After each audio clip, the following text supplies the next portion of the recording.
నమస్కారం, ప్రవాహ మీడియాకి స్వాగతం. హెడ్లైన్ చూద్దాం.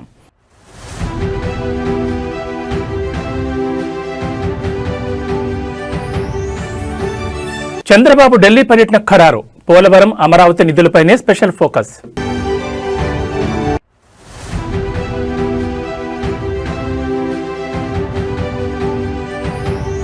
రేవంత్ రెడ్డి మెదక్కొచ్చేందుకు భయపడుతున్నాడు. దుబ్బాక ప్రచారంలో హరీష్ రావు.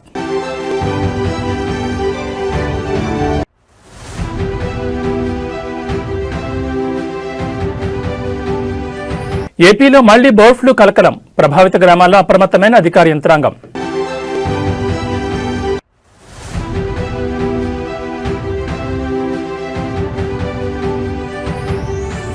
భారీగా పెరిగిన బంగారం, వెండి ధరలు. హడలెత్తిపోతున్న కొనుగోలుదారులు.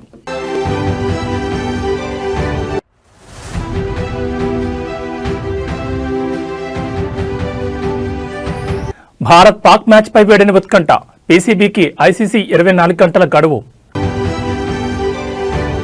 ఇక వివరాలు చూస్తే, అభివృద్ధి పనులకు నిధుల సమీకరణ, ఆంధ్రప్రదేశ్ రాష్ట్ర ప్రయోజనాలే లక్ష్యంగా ఇవాళ సీఎం చంద్రబాబు హస్తలకు వెళ్తున్నారు. ఇవాళ రాత్రి 7:20 గన్నవరం విమానాశ్రయం నుంచి బయలుదేరి రాత్రి 9:35 ఢిల్లీ చేరుకుంటారు. రాత్రికి ఢిల్లీలోని వన్ జన్పద్ నివాసంలో ఆయన బస చేయనున్నారు. రేపు ఉదయం నుంచి కేంద్ర హోంమంత్రి అమిత్ షా, కేంద్ర ఆర్థిక మంత్రి నిర్మలా సీతారామన్, ఇతర కీలక శాఖల మంత్రులతో వరుస సమావేశాల్లో పాల్గొనున్నారు. అనంతరం పర్యటన ముగించుకుని రేపు రాత్రికి తిరిగి అమరావతి చేరుకుంటారు. ఈ పర్యటనలో సీఎం చంద్రబాబు ప్రధానంగా పోలవరం ప్రాజెక్టుకు పెండింగ్ లో ఉన్న బకాయిల విడుదల, పునరావాస ప్యాకేజీలు, కొత్త ప్రాజెక్టుల అనుమతులపై కేంద్ర జలశక్తి మంత్రి సిఆర్ పాటిల్తో చర్చించనున్నారు. ఇటీవల కేంద్ర బడ్జెట్లో రాష్ట్రానికి కేటాయించిన నిధుల విడుదల ప్రక్రియను వేగవంతం చేయడంపై డిస్కస్ చేయనున్నారు. రాజధాని అమరావతి నిర్మాణానికి సంబంధించిన ప్రపంచ బ్యాంకు రుణ ప్రక్రియ, కేంద్ర ప్రభుత్వం నుంచి అందాల్సిన వివిధ రకాల గ్రాంట్లపై దృష్టి సారించనున్నారు. ముఖ్యంగా అమిత్ షాతో భేటీలో రాష్ట్రంలోని తాజా రాజకీయ పరిణామాలు, స్వర్ణాంధ్ర 2047 విజన్, త్వరలో జరగబోయే ఇతర కీలక నిర్ణయాలపై చర్చించబోతున్నట్లుగా తెలుస్తోంది. ఇక ఫిబ్రవరి 16న మైక్రోసాఫ్ట్ వ్యవస్థాపకుడు బిల్ గేట్స్ ఏపీ పర్యటనకు రానున్న నేపథ్యంలో అందుకు సంబంధించిన సాంకేతిక ఇతర అంశాలను కూడా కేంద్ర ప్రభుత్వం దృష్టికి సీఎం చంద్రబాబు తీసుకెళ్లే అవకాశం ఉంది.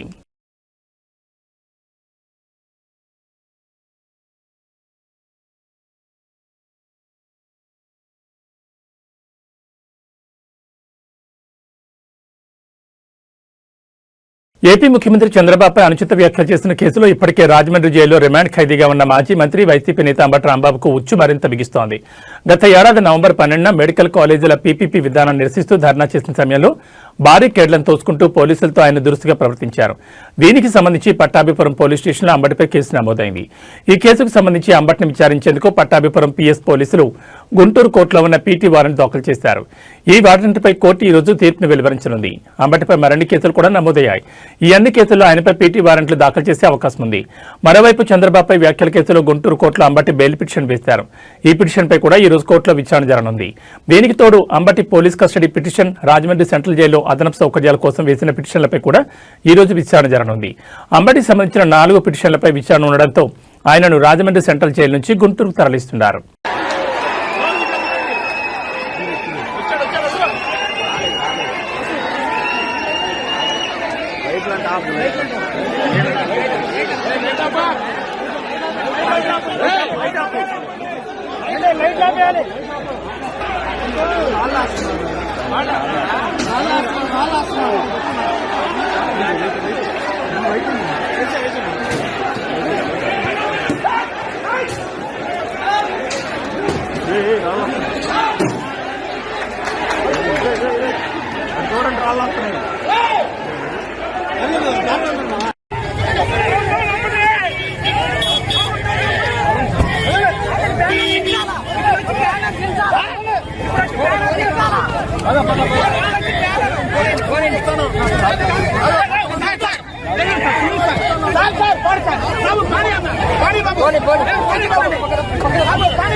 రెండేళ్ల కాంగ్రెస్ పాలనలో అభివృద్ధి శూన్యమని మాజీ మంత్రి, డిప్యూటీ ఫ్లోర్ లీడర్ విమర్శించారు. 420 హామీలు ఇచ్చి ఒక్క హామీని అమలు చేయకుండా మోసం చేశారని మండిపడ్డారు.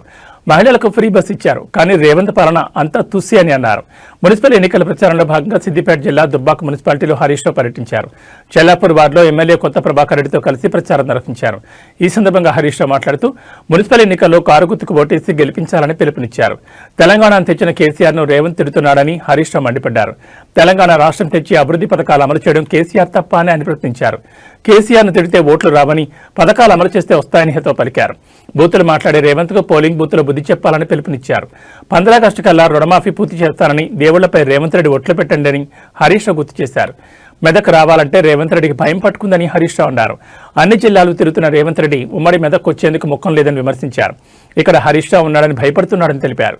ఎన్నికల ముందు ఇచ్చిన హామీలు, గ్యారంటీలు, గారడీలపై మెదక్ ప్రజలు నిలదీస్తారని, ఇటువైపు చూడడం లేదని పేర్కొన్నారు. మెదక్ జిల్లాకు రాలే, అటటు తిరిగిండు, నిజామాబాద్ వేయిండు, కర్నార్ వేయిండు, ఈ పక్కపొంట వరంగల్ వేయిండు, మెదక్కు రమ్మంటే వస్తలేడు. ఈడ హరీష్ రావు ఉన్నాడు, ఈడ గెలిచేటట్టు లేదు.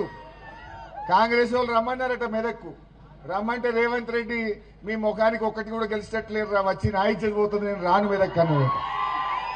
చుట్టూ తిరిగిడు తప్ప మెదక్కు రాలే. మెదక్ వచ్చే ముఖం లేదు రేవంత్ రెడ్డికి. మెదక్ వస్తే మా ఏడుపాయల అమ్మవారు ఊకుంటుందా? మా కొమరెల్లి మల్లన్న ఊకుంటాడా? నువ్వు దేవుణ్ణి ముఖ్యమంత్రి రేవంత్ రెడ్డిపై బీఆర్ఎస్ ఎమ్మెల్యే కేటీఆర్ చేసిన అనుచిత వ్యాఖ్యలను వరంగల్ పశ్చిమ ఎమ్మెల్యే నాయన్ రాజేందర్ రెడ్డి ఖండించారు. కబ్జా స్థలంలో కూర్చొని అవినీతి గురించి మాట్లాడడం సిగ్గుచేటని మండిపడ్డారు. జైలుకు వెళ్లే రోజులు దగ్గర పడడంతోనే ముఖ్యమంత్రిపై కేటీఆర్ అసహనం వ్యక్తం చేస్తున్నారని ఆరోపించారు. గతంలో ఇచ్చిన హామీలను తొంగలో తొక్కి ఇప్పుడు అబద్దాలతో ప్రజలను మోసం చేస్తున్నారని విమర్శించారు.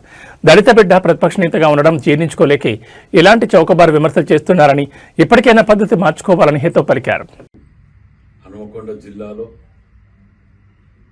కబ్జా పెట్టిన పార్టీ ఆఫీసులో కేటీఆర్ గారు ప్రెస్ మీట్ పెట్టి దొంగే దొంగ దొంగ అన్నట్టు రేపో మాపో జైలుకు పోవలసిన వాడు విచారణ కంప్లీట్ అయ్యి ఫోన్ ట్యాపింగ్ కేసుల, రేసింగ్ కేసుల, వాట్లల్లా వీట్లల్లా కుటుంబం రేపో మాపో జైలు పోవలసిన ఇది ఉండి ఇలా మళ్ళీ ఏ ముఖం పెట్టుకుని వచ్చి మాట్లాడుతున్నాడో అర్థం కాకుండా ఎలక్షన్ల ప్రచారంలో భాగంగా వచ్చి నోటికి ఏది వస్తుంది మళ్ళా మాట్లాడటమే.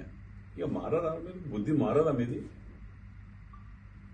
అక్కడేదో షార్ట్ సర్క్యూట్ అయితే సార్, వానకాలం చలికాలం ఇదే కాలిందని అంటాడు, ఇంకేదో ఏది దొరికితే అదే.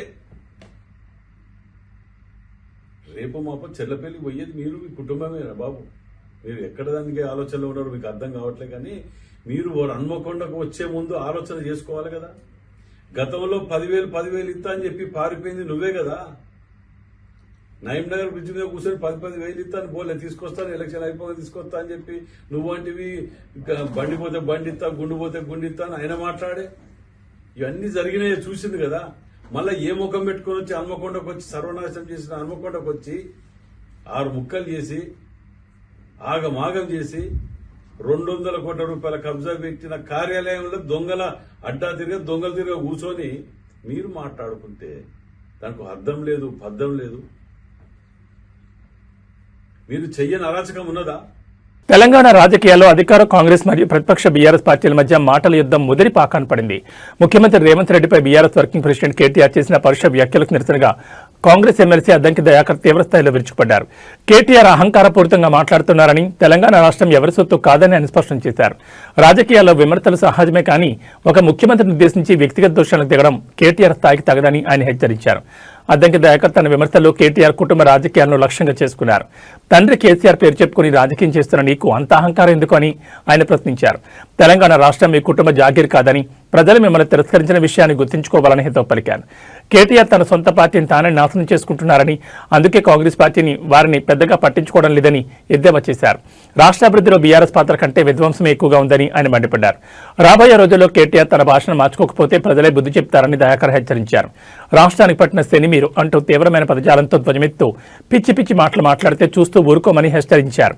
ముఖ్యమంత్రి రేవంత్ రెడ్డి తన పని తాను చేసుకుపోతుంటే ఓర్వలేక కేటీఆర్ ఎలాంటి వ్యాఖ్యలు చేస్తున్నారని విశ్లేషించారు. ఏమిరా కేటీఆర్, నువ్వెవడురా తెలంగాణకు? కేసీఆర్ అనేటోనికి పుట్టకపోతే నీ బతికేందిరా? ఎక్కడ నీ బతికెక్కడ? అయ్య సంపాదించిన దాంతో తూగుతూ బలుపెక్కి లంగా మాటలు లఫూట్ మాటలు మాట్లాడుకుంటా వేధవా తలకాయమనున్నాదిరా నీకు? హౌలే చిల్లరగాళ్ళ కంటే ఆవారగాళ్ళ కంటే బజారుగాళ్ళ కంటే దిగజారి మాట్లాడుతున్న దరిద్రుడా నువ్వు. ఈ తెలంగాణకు పట్టిన దరిద్రం నీ వల్లనే మీ అయ్య మొత్తం ఎక్కడికి పోయిపోయిండో చూడు. కేసీఆర్ ఇట్లాంటివన్నీ కానీ తెలంగాణ మీదకి వదిలేస్తుంది దరిద్రుని. ఇట్లాంటి పనికిరాని సన్నాసిగాన్ని కానీ నువ్వు నష్టపోతివి, తెలంగాణను దోచుకుంటట్టు చేస్తే మళ్ళా ఏమిటికని వదులుతున్నావు వీడిని తెలంగాణ ప్రజల మీదకి. వీడు ఏది రోకు సోకుండాడు, వీడు మాట్లాడితే వీడు పెద్ద ఏదో పొడింగిలాగా మాట్లాడతాడు కేటీఆర్ గారు. అసలు ఎవడరా నువ్వు ఈ తెలంగాణకు? తెలంగాణ ఉద్యమం మొదలైన రోజు ఏడున్నావు? తెలంగాణ ఉద్యమంలో కేసీఆర్ని వెనక గుంజాలని లాగిన దరిద్రుడు నువ్వు.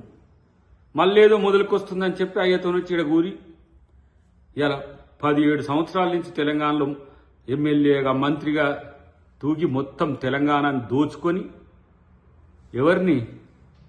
ఎవరితో కలిసి ఉన్నావు నువ్వు? నీ బతికేంటిది?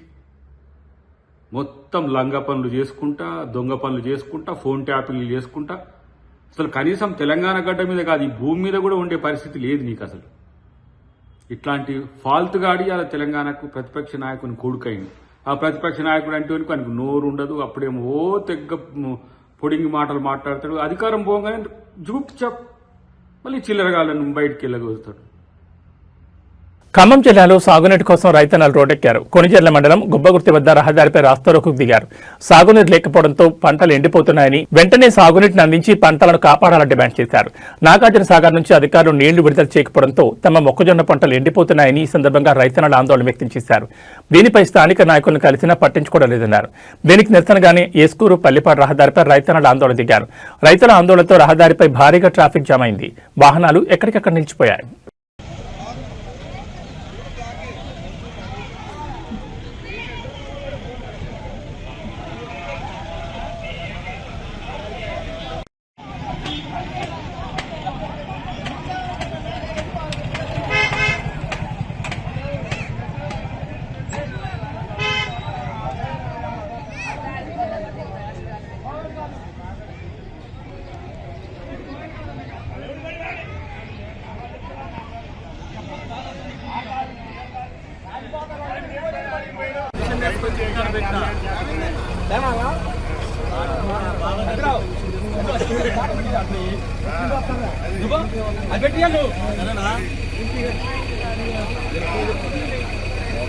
కరీంనగర్ జిల్లాలో ఎన్నికల వేడి తారాస్థాయికి చేరింది. మున్సిపల్ ఎన్నికలు కూడా అమల్లో ఉండడంతో అధికారులు నిబంధనలను అత్యంత కఠినంగా అమలు చేస్తున్నారు. ఈ క్రమంలోనే కరీంనగర్ వేములవాడ ప్రధాన రహదారిపై ఒక ఆసక్తికర సంఘటన చోటు చేసుకుంది.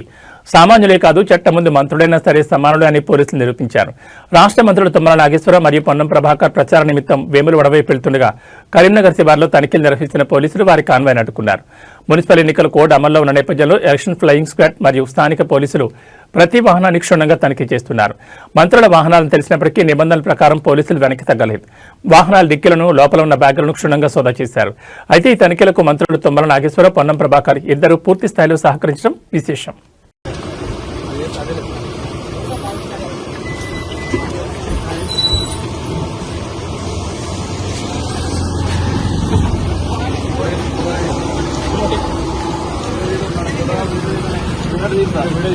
ఏపీలో మరోసారి బర్డ్ ఫ్లూ కలకలం రేపుతోంది. చిత్తూరు జిల్లా పరిధిలోని సదు మండలంలోని పలు గ్రామాల్లో వైరస్ పంజా విసురుతోంది. వైరస్ కారణంగా కోళ్ల ఫారాల్లో గత వారం రోజులుగా కోళ్లు ఉన్నట్టుండి చనిపోతున్నాయి. దీంతో ఇప్పటికే దాదాపు 28,000 కోళ్లు మృతి చెందాయి. వైరస్ తీవ్రత ఎక్కువగా ఉండడంతో ఇతర ప్రాంతాలకు వ్యాపించకుండా 3 కోళ్ల ఫారాలను రెవెన్యూ అధికారులు సీజ్ చేశారు. అంతేకాకుండా బతికున్న కోళ్లను సైతం నిర్మూలించే ప్రక్రియ మొదలుపెట్టారు. ఊరు బయట జేసీబీతో భారీ గుంతలు తీసి వాటిని శాస్త్రీయ పద్ధతిలో పూడ్చిపెడుతున్నారు. ఘటనపై స్థానిక ఎంఆర్ఓ స్పందించారు. వ్యాధి సోకిన 3 కోళ్ల ఫారాలను తక్షణమే సీజ్ చేసినట్టు చెప్పారు. ప్రజలు ఆ ప్రాంతాలకు వెళ్లకుండా ఆంక్షలు విధించినట్టు తెలిపారు. ప్రజారోగ్యం దృష్టిలో ఉంచుకుని ఈ చర్యలు చేపట్టినట్లు తెలిపారు. అంతేకాకుండా కోళ్ల వ్యర్థాలు ఎక్కడా పారేయొద్దని సూచించారు. బడ్స్ అన్ని మట్టి కప్పేసినాము కనిపిస్తుంది, లేకపోతే చాలా ఉంటాయి.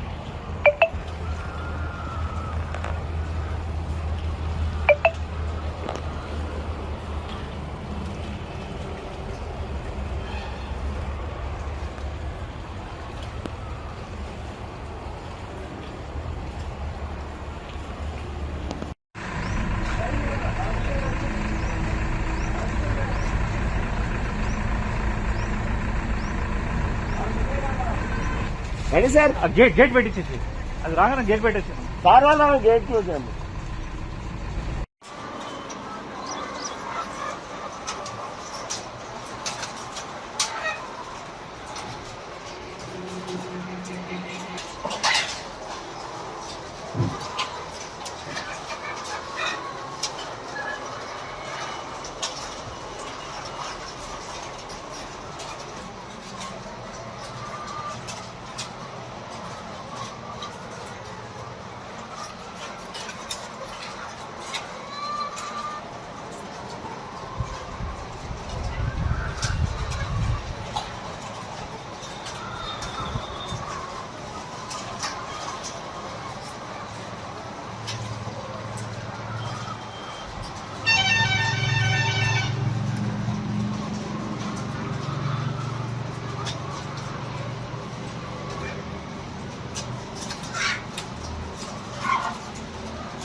ప్రముఖ పుణ్యక్షేత్రం జ్యోతిర్లింగం అష్టాదశ శక్తిపీఠం ఒకే చోట ఉన్న ప్రసిద్ధ క్షేత్రమైన శ్రీశైలంలో భక్తుల రద్దీ భారీగా పెరిగింది.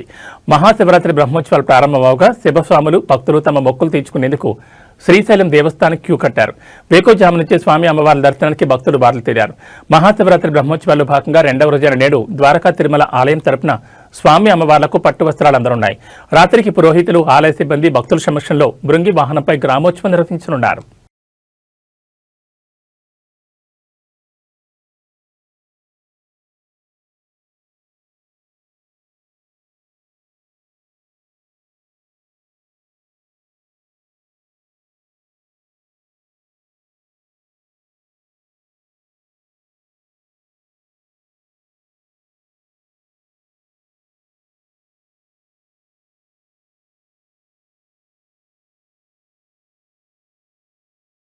కొమరంభీం ఆసిఫాబాద్ జిల్లా అటవీ ప్రాంతాల్లో మరోసారి మావోయిస్టుల కదలికలు తీవ్ర కలకలం రేపుతున్నాయి. పొరుగు రాష్ట్రమైన మహారాష్ట్రలోని గడ్చిరోలి ప్రాంతాల నుంచి ఓ మావోయిస్టు దళం జిల్లాలోకి ప్రవేశించినట్లుగా నిఘా వర్గాలకు సమాచారం అందింది.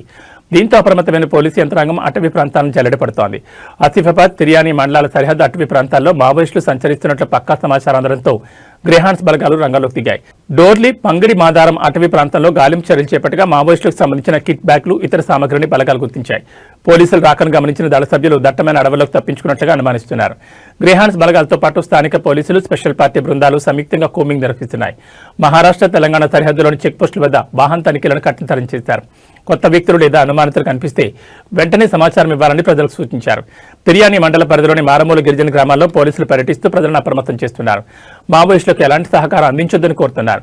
ఆపరేషన్ కగార్లో భాగంగా కేంద్ర ప్రభుత్వం నిర్దేశించుకున్న టార్గెట్ సమీపిస్తున్న తరుణంలో సరిహద్దు ప్రాంతాల్లో ఎప్పుడైనా ఎదురుకాల్పులు జరిగే అవకాశం ఉందని స్థానిక ప్రజలు బిక్కుబిక్కుమంటూ కాలం గడుపుతున్నారు.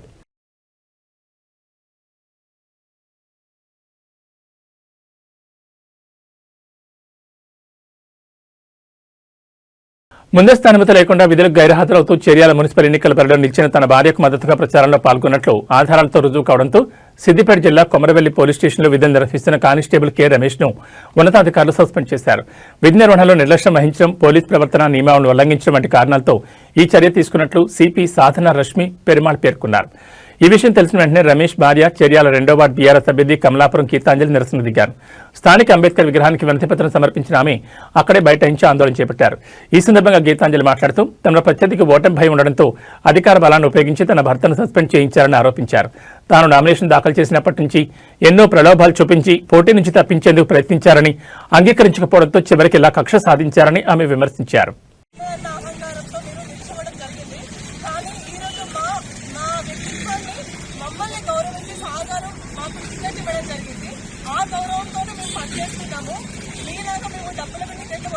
ప్రజల మధ్యలో నిల్చోలేదు. ఈ రోజు వరకు అనుకుంటా ఎలక్షన్స్ ఉన్నాయి కదా అని ప్రజల మధ్యలో కలిసి మేము పనిచేస్తలేము. డబ్బును ఉపయోగించి ఏదైనా చేయగలగము, ఏదైనా కొనగలుగుతామని అనుకుంటే మాత్రమే తప్పు జరుగుతుంది. ఎందుకంటే ప్రజలు అనేది మన పైన విశ్వాసం ఉంటే గెలుపోవటంలో అనేది వాళ్ళు నిర్ణయిస్తారు. ఈ రోజు నా భర్తను మీరు నిర్దాక్షిణ్యంగా విధుల నుంచి సస్పెండ్ చేసినప్పటికీ కూడా మేము ఎంత బాధలకు లోనవుతున్నాము. ఈ రోజు ఇద్దరు ఆడబిడ్డల పొట్ట మీద కొట్టి మీరు మా ఉసురు మోసుకోవడం అనేది జరుగుతున్నది. అది కరెక్ట్ కాదు. మీకు ఏదైనా దమ్ము ధైర్యం ఉంటే మీరు మీకున్న సంఘాన్ని ఉపయోగించుకొని ప్రజల మధ్యలో మీకున్న మంచి మానవత్వంతో తెలుసుకోవాలి. అంతేగాని ఇట్లాంటి వికృత చేష్టలకు పాల్పడి మమ్మల్ని ఏదో చేయాలనుకుంటే మాత్రమో అది సాధ్యం కాదు. మేము ఇంకా ఎక్కువ అంచులపైకి వెళ్తూనే ఉంటాము, వెళ్తూనే ఉంటాము ప్రజల సహకారంతో ఆధ్వర్యంతో. ఈ రోజు బాబాసాహెబ్ అంబేద్కర్ గారు మాకు అందించిన హక్కులను, దళితులకు అందించిన హక్కులను దృష్టిలో ఉంచుకొని నేను ఈ రోజు రాజకీయాల్లో పాల్గొని ఈ హక్కును సాధించుకున్నాను. ఒక భారతీయురాలుగా నాకు మున్సిపల్ ఎన్నికల్లో పోటీ చేసే హక్కు లేదా? సాధారణ కౌన్సిలర్లు అయినప్పటికీ అతనికి ప్రభుత్వ ఉద్యోగం ఉన్నప్పటికీ అతను ఈ రోజు మున్సిపల్ వార్డు కౌన్సిలర్ గా అభ్యర్థిగా రాలేదు నా భర్త. అయినప్పటికీ అతన్ని ప్రచారంలో పాల్గొంటున్నాడని, వివిధ విశేషాలు చేస్తున్నాడని నేను ఏదో దుర్బుద్ధి పెట్టుకొని ఉదాహరణలు లోపల పెట్టుకొని అతన్ని ఏదో చేయాలనుకుంటే కరెక్ట్ కాదు. సాధారణ కానిస్టేబుల్ ఎదుర్కోలేని మీరు ఈరోజు ప్రజలు ఎట్లా ఎదుర్కొంటారు? అసలు వాళ్ళ ముందుకు వెళ్ళి ఇంత ఘోరంగా ఇద్దరు ఆడబిడ్డలు ముసురు పోసుకుంటే మీరు రేపు ప్రజల మధ్యలోకి వెళ్ళి ఎట్లా సేవలు చేస్తారు? వాళ్ళ బాధలు ఎట్లా పట్టించుకుంటారు? వాళ్ళ కన్నింటిని ఎట్లా అర్థం చేసుకుంటారు? నామినేషన్ వేసినప్పటి నుండి మొదలు ఇప్పటి వరకు కూడా మీరు ఒక్కొక్క అడుగు ప్రజలను తొక్కుకుంటే పైకి వచ్చారు. ఇక రేపు ప్రజల గురించి, ప్రజల సమస్యల గురించి ఏం ఆలోచిస్తారు? నేను బాబాసాహెబ్ అంబేద్కర్ గారి ముందు నిలబడి మిమ్మల్ని అడుగుతున్నాను. కాటన్ సంజీవ్ గారు, మీరు ఏ విధంగా రాజకీయాలకు వచ్చి ప్రజల మధ్య నిల్చోగలుగుతారు? అసలు ఎక్కడి నుండో వచ్చి ఈ రోజు ప్రజల మధ్య మీకు ప్రజలతో ఎలాంటి సంబంధం లేదు, కానీ నిత్యము మేము 24 గంటలు ప్రజల మధ్యలో ఉండేటోళ్ళం, ప్రజల చేతులలో ఉండేటోళ్ళం. వాళ్ళ కష్టసుఖాలు బంగారం వెండి ధరలు గడిచిన 10 రోజుల్లో భారీ హెచ్చుతగ్గులు నమోదు చేశాయి. బంగారం వెండి ధరల పతనం కంటిన్యూ అవుతుందని ఊహాగానాలు వ్యక్తమవుతున్న వేళ కొనుగోలుదారులకు మళ్లీ షాక్ ఇచ్చాయి. హైదరాబాద్ బులియన్ మార్కెట్లో ఇవాళ 24 క్యారెట్ల బంగారం 10 గ్రాముల ధర 2240 పెరిగి 1,58,840కి చేరింది. 22 క్యారెట్ల బంగారం 10 గ్రాముల ధర 2,050 పెరిగి 1,45,600 వద్ద కొనసాగుతోంది. 18 క్యారెట్ల బంగారం 10 గ్రాముల ధర 1,680 పెరిగి 1,19,130కి చేరింది. వెండి కూడా బంగారంతో పోటీగా పెరిగింది. కిలో వెండి ధరపై 15,000 పెరగడంతో ప్రస్తుత ధర 3 లక్షలకు చేరింది. పెరిగిన బంగారం వెండి ధరలకు జీఎస్టీ తరుగు అదనంగా ఉంటుంది. ప్రాంతాలను బట్టి ఈ ధరల్లో స్వల్ప మార్పులు ఉండొచ్చు. కొద్ది రోజుల్లో శుక్రమూఢం ముగిసి పెళ్లిళ్లు ప్రారంభం కానున్నాయి. వరుసగా ధరల పెరుగుదల తర్వాత బంగారం వెండి ధరలు తగ్గుతూ వస్తుండటంతో మరింత తగ్గుతాయని ఎదురుచూస్తున్న వారికి మళ్లీ ఊహించని షాక్ తగులుతోంది. బంగారం జ్యువెలరీ కొనేటప్పుడు 22 క్యారెట్లలో వస్తుంది. దాని ప్రకారం చూస్తే ఫిబ్రవరి 7, 9 తేదీల్లో 22 క్యారెట్ల బంగారం 10 గ్రాముల ధర 4,700 పెరిగింది. ఫిబ్రవరి 6న 10 గ్రాముల రేటు 1,40,900 ఉంటే నేటికి దాదాపు 5,000 పెరిగింది. ఇది కొనుగోలుదారులకు లాస్ అని చెప్పాలి. బంగారం ధర ఇంకా తగ్గుతుందని ఎదురు చూడకుండా ఇప్పుడే కొనుగోలు చేయడం మంచిదని, మార్కెట్లు ఎప్పుడు ఎలా ఉంటాయో అంచనా వేయడం కష్టమని నిపుణులు చెప్తున్నారు.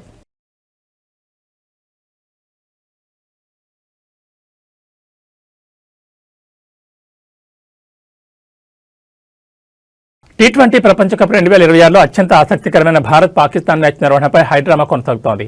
ఫిబ్రవరి 15న కొలంబో వేదికగా జరగాల్సిన ఈ హై వోల్టేజ్ మ్యాచ్పై పాకిస్తాన్ క్రికెట్ బోర్డు చేస్తున్న పట్టుబిడ్డంతో ఇప్పుడు బంతి ఐసీసీ కోర్టులోకి చేరింది. ఈ వివాదాన్ని పరిష్కరించేందుకు ICC deputy chairman Imran Khawaja ఆదివారం లాహోర్కు చేరుకుని పీసీబీ చైర్మన్ మొహసిన్ నఖ్వీతో సుదీర్ఘంగా చర్చలు జరిపారు. ఈ భేటీలో బంగ్లాదేశ్ క్రికెట్ బోర్డు ప్రతినిధి అమీనుల్ ఇస్లాం బుల్బుల్ కూడా పాల్గొనడం ప్రాధాన్యం సంతరించుకుంది. బంగ్లాదేశ్కు మద్దతుగా తాము భారత్తో ఆడబోమని ప్రకటించిన పాక్ను ఒప్పించేందుకు ఐసీసీ ముమ్మర ప్రయత్నాలు చేస్తోంది. భారత్తో మ్యాచ్ ఆడాలంటే తాము కోరిన డిమాండ్లకు అంగీకరించాలని ఏసీబీ ఐసీసీ ముందు ప్రతిపాదనలు ఉంచినట్లుగా తెలుస్తోంది. భారత్లో పర్యటించేందుకు నిరాకరించిన బంగ్లాదేశ్ను టోర్నీ నుంచి తొలగించినందున వారికి తగిన ఆర్థిక నష్టపరిహారం చెల్లించాలని డిమాండ్ చేశారు. అదేవిధంగా బంగ్లాదేశ్ జట్టు ఆడకపోయినా వారికి దక్కాల్సిన పార్టిసిపేషన్ ఫీజును అందజేయాలని పేర్కొన్నారు. రాబోయే కాలంలో జరిగే ఐసీసీ మెగా ఈవెంట్లను పాకిస్తాన్లో నిర్వహించేందుకు స్పష్టమైన హామీ ఇవ్వాలని కోరినట్టుగా తెలుస్తోంది. భారత్ పాకిస్తాన్ మ్యాచ్ అంశంపై 24 గంటల్లోపు తుది నిర్ణయం చెప్పాలని ఐసీసీ పీసీబీని ఆదేశించింది. ఒకవేళ మ్యాచ్ను బహిష్కరిస్తే పాకిస్తాన్కు దక్కాల్సిన వార్షిక నిధులపై కోత విధించడంతో పాటు భారీ జరిమానాలు విధిస్తామని ఐసీసీ హెచ్చరించినట్టుగా తెలుస్తోంది. దీనిపై పీసీబీ తమ ప్రధానితో చర్చించి తుది ప్రకటన చేసే అవకాశం ఉంది. మరోవైపు శ్రీలంక క్రికెట్ బోర్డు కూడా ఈ మ్యాచ్ నిర్వహణపై ఆతగా ఉంది. భారత్ పాక్ మ్యాచ్ రద్దయితే తమకు భారీగా ఆదాయం తగ్గుతుందని ఆందోళన వ్యక్తం చేస్తోంది.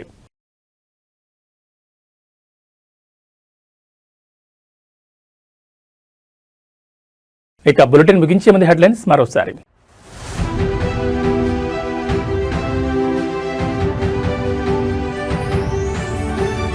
చంద్రబాబు ఢిల్లీ పర్యటన ఖరారు. పోలవరం, అమరావతి నిధులపైనే స్పెషల్ ఫోకస్.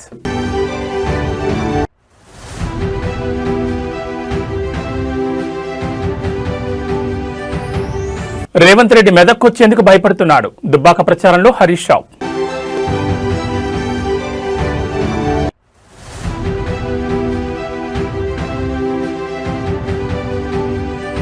ఏపీలో మళ్లీ బర్డ్ ఫ్లూ కలకలం. ప్రభావిత గ్రామాల్లో అప్రమత్తమైన అధికార యంత్రాంగం.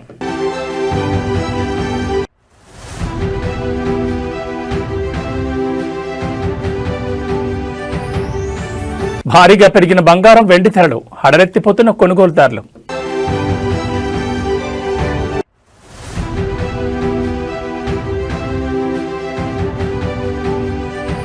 భారత్ పాక్ మ్యాచ్ పై వేడిన ఉత్కంఠ, పీసీబీకి ఐసీసీ 24 గంటల గడువు. ఇవి బులెటిన్ విశేషాలు. నమస్కారం.